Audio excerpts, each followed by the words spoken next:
The Backrooms movie is one of the most divisive and controversial horror movies of the year. Genuinely such a horrible movie. Save your bread, don't waste it on that movie. You have people that absolutely love it or people who absolutely hate it. There's like no real middle ground here. And I want to talk about that and figure out why this movie is so divisive and so controversial. There's a lot of stupid takes.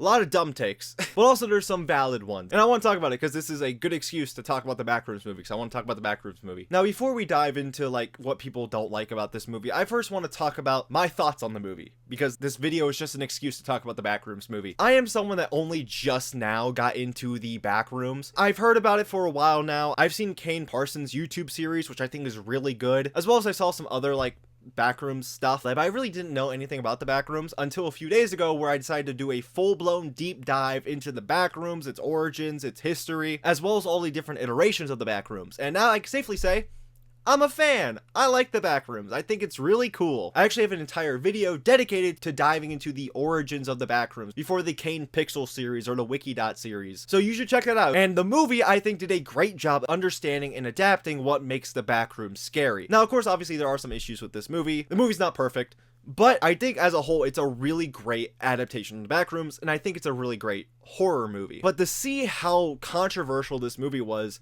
kind of surprising to me, but also expected. And I'll get to that in a little bit, because first I want to talk about the stupid shit. Now, real quick, before I get into it, if you have valid reason to not like the movie, that's completely fine. If you have like actual genuine criticisms of this movie that has nothing to do with anything I'm about to talk about, that is completely fine. That's completely okay. I don't have an issue with that. It's the stuff I'm gonna talk about that I want to talk about.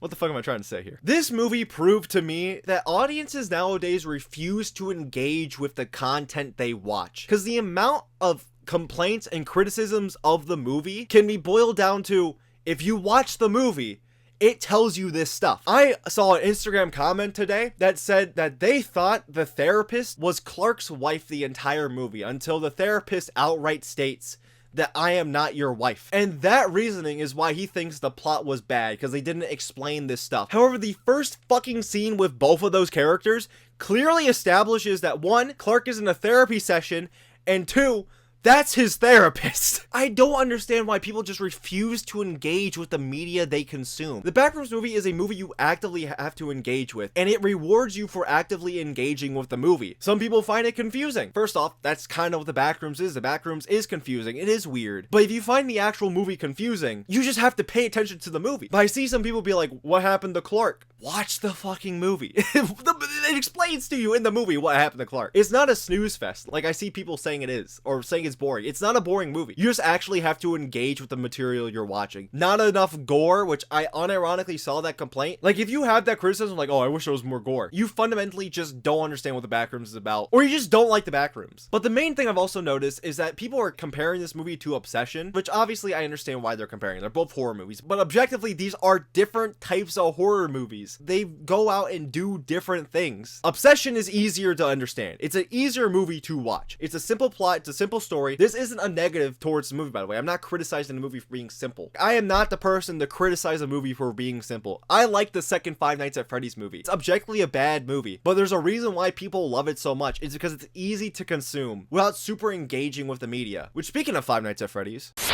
it's me, Bootleg Freddy, here to talk about JP Fans. If you don't know what JP Fans is, don't worry, that's what I'm here for. JP Fans is a proxy service that allows you to shop on Japanese marketplaces. It allows you to find cool, hard to find items for a pretty affordable price. It's as easy as 1, 2, 3. Once purchased, JP Fans receives the items and stores them in their warehouse. And for 300 yen, which... How much is that? Which is like, it's like $2. You can get quality check photos sent to you. That way you know exactly what you're buying and you didn't get scammed and the products look good. Arg. Arg, what about shipping? Great point, Legally Distinct Foxy. Shipping is a very important factor you need to remember when shopping on JP Fans, as these items are being shipped from Japan. Well, luckily, if you're unsure what the shipping cost will be, JP Fans has a solution for you. If you click this estimation button, it allows you to calculate how much shipping will be to your area. Here is what real users of JP Fans had to say. For a while now, I've been wanting to find the Disney label Transformers figures, but for me, I've had a very difficult time finding them for a good price. But on JP Fans, I found someone selling both Donald Duck and Mickey Mouse together for $35, which is a great deal. That is a sick deal. I instantly had to get that. Also got a pretty hard to find Godzilla 1998 plush, which is very cool. That's very sick. If you register using the link down below, you can get $86 worth of shipping coupons. Yarg, I better use JP. Yarg, I better use JP Fans. That's right, legally distinct Foxy. You need to use JP Fans, and you, the viewer, need to check out JP Fans. What's a JP Fans? Are you serious? I just explained what JP Fans was to you. Yeah, but I wasn't paying attention. Got my first sponsorship, baby. Hell yeah. Anyway, that's why I understand why people hate the Backrooms but love Obsession. It's an easier movie to get into compared to the Backrooms, right? But another thing I'm seeing people criticize this movie for is that it's not lore accurate. I see a lot of people saying like, oh, I played all the Roblox games, I love the wiki, but I didn't like this movie because there was no levels, there was no smile or entity. It wasn't like the Roblox games. Went on, so I played the game. I played a lot of games actually. I played the game on Roblox, on Steam. I got the plot and stuff, and it just was not there. And unfortunately, I knew those criticisms were coming because in my personal opinion, it's very hard to adapt internet horror because there is no concrete lore. There is no concrete anything, really. Like, there is no official Backrooms lore, which I saw people being like, this doesn't follow the official lore. There is no official lore. There is Kane Pixels version, there's the Wikidot version, there's the true Backrooms, there's all these different iterations. There is no official lore. So it's just easy to say, I'm a fan of this specific version of the Backrooms, and just this isn't for me, right? You can just say that, that's fine. Regardless on however you adapt the source material, not everyone who likes that source material is going to like the way you adapted it, because there is no correct way to adapt it. Therefore, not everyone's gonna like it. People who like Kane Pixels version of the Backrooms, they're going to like the movie. People who like the Wikidot version of the Backrooms are going in with the expectation of the Wikidot version and are going to be disappointed when it's not the Wikidot version. This movie, as is, was already going to be controversial. I'm just a little bit shocked by how controversial it is. But it wasn't until I realized that just modern audiences just refuse to engage with the content they watch now. They want something that's simple and easy to follow and something they don't have to super engage with. I'm not saying that this is a bad thing. I want to make that very clear. There's nothing wrong with having a movie that's easy to get into, right? There's a reason why Obsession is doing so well, because it is a good movie. But the Backrooms, it expects you to be intelligent. It expects you to be smart. It actually expects you to engage with the movie. So anyway, that's my video about the Backrooms. I wanted to make a video about the Backrooms, and I just think this controversy is really wacky and a little bit zany. I know Critical made a video about it, but fuck you. I'm just kidding. I like Critical. He's cool. Anyway, thanks for watching, guys. Thank you for 6,000 subscribers.